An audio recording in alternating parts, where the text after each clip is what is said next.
I think my favorite thing about Rock, Paper, Fingers is how it both perfectly represents how far Yuuichi will go as a person in order to get that W, but at the same time, it also highlights the one thing he'll never truly abandon, and that is his friends. Money is meaningless to him, and honestly, I'm not even going to be shocked if that bluff about how if you truly knew my past and you know 10 million yen is just pocket change essentially. Now yes, this episode does end in a cliffhanger, and I'm sure there's going to be a lot of new manga readers after this episode given this is the last episode of Tomodachi game. But honestly, I'm going to give a counter argument to that. I'm actually satisfied with how they ended this season because yes, they, the courtroom, the friendship courtroom there, we're going to see if we can save Shibe or not, but ultimately they didn't end the show in the middle of a game, which is what I was honestly a little worried about because I wasn't sure how fast what was going to happen here. This torture thing, this kidnapping angle was going to last into season 2, or they would resolve it. And given the fact that they resolved it, I was like, oh, it's just going to kind of end here, I guess. And I was actually more happy to see that kind of cliffhanger sequel bait. Even if they never deliver a season 2, eventually I'll finish this story one way or another. It's too good to pass up if I'm being honest, though I'm one of the people who can wait multiple years before coming back to a show that ended on a sequel bait kind of cliffhanger. So we'll see. I'm crossing my fingers because I think even though I've heard it gets more twisted, it gets more, how the hell would they animate that for TV? I think given the idea of how they animated cutting off fingers when they did the kind of like multicolor filter and you just kind of see the slashing, if it does get into more gruesome territory, there's a lot of artistic ways that they can go about animating and presenting things without full-on showing fingers getting cut off and things like that. So I think they would be fine the kind of presentation choice that they've been going on with for some time. And I was quite happy to see ultimately this man and how, even though he didn't get his fingers cut off, all 5 of them that is, he removed everything this man had going on for him in a single rock, paper, scissors game. Wasn't best 2 out of 3, a single match. And I think what's brilliant about that is the earlier points in this episode, you have essentially the punishment game. If Kokorogi picks the punishment, she gets a third of what he'll end up getting. So the first is, okay, she'll get punched in the face, he'll get punched 3 times. I love the mocking, though, about how, like, Big Captain in the previous game actually hit harder than this man, which I wasn't expecting him to say, but I thought that was absolutely hilarious. But then it gets progressively worse with, okay, you can have a single fingernail ripped off, or he'll have 3 fingernails ripped off, to then, okay, you can dance around us butt-ass naked, or we can stab his hand 3 times. And I think no matter where you fall with each of these punishments, the idea that Yuuichi never blamed her, but rather this is a general tactic that kidnappers use. They try to make you pin the blame on others when it's not, you not wanting to get hit in the face, or you not wanting to get your fingernail ripped off, or you not wanting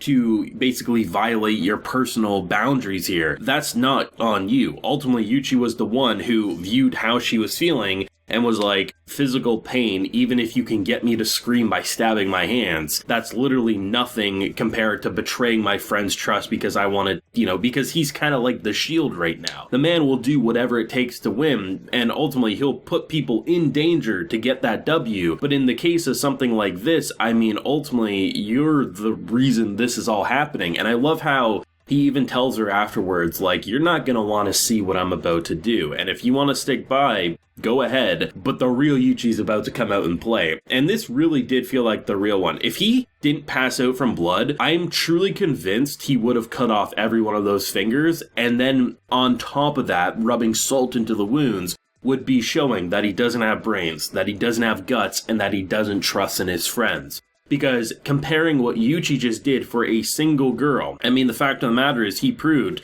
that he would have had every finger cut off for her, where this man who's trying to say he's the leader and he's the reason everyone follows, he wouldn't do the same thing. And even though I think he had a logical counterpoint, 1 finger versus 5, the entire thing, the first moment that he was offered a way out, he took it and said, one of you assholes, do it for me. Yuuichi?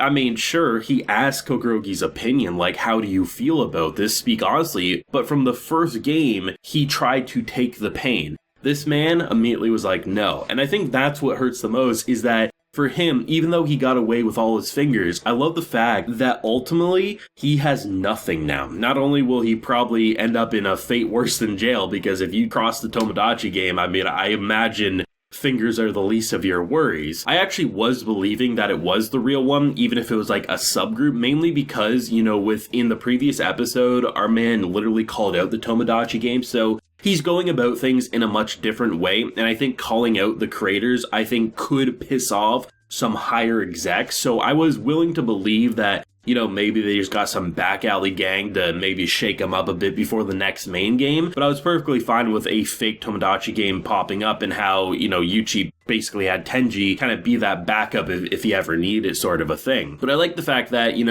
really over the course of these 12 episodes, getting a taste of what kind of monster lives underneath the mask that is the average day-to-day high school student that he used to present. I love the fact that had he not passed out from blood loss, this man probably would have had one hand of fingers, no brains, no guts, no trust in his friends, and would have been sent off to jail or whatever else. I mean, I wouldn't be shocked if they just leave this man in a room with all these so-called friends and saying like, hey, if you beat the living shit out of him, or maybe even kill him, you get to go free. He doesn't care about you anyway, and like the shit that could happen afterwards, who the hell knows, right? But this was such a wild ride, man. I love the presentation. I love the interesting use of filters, right? The multicolored filters that makes them go into more of a demonic face, but also can like visually describe grotesque things, whether it's fingers about to get cut off or bones snapping when fingers break, right? It gives a very interesting presentation style and quote unquote what people normally would be called censoring,